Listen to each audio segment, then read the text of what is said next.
আসসালামু আলাইকুম ৰহমতুল্লাহি ওবাৰাকাতুহু। আপোনালোকৰ ওপৰত আল্লাহৰ ৰহমত, বৰকত আৰু শান্তি বৰ্ষিত হওক।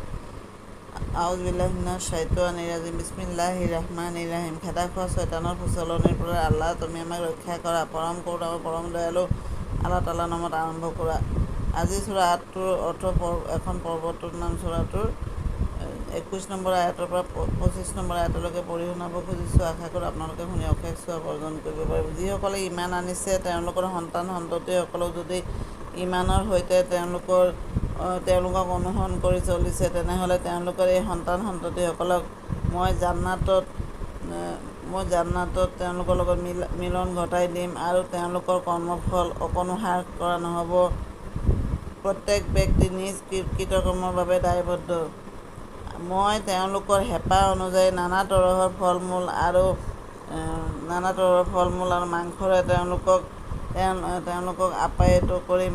তাত তেওঁলোক পৰস্পৰে পানপাত্ৰবোৰ আদান প্ৰদান কৰিব। সেয়া পান কৰিলে কোনোৱে অপলাপ আৰু অপকৰ্মতো লিপ্ত নহ'ব।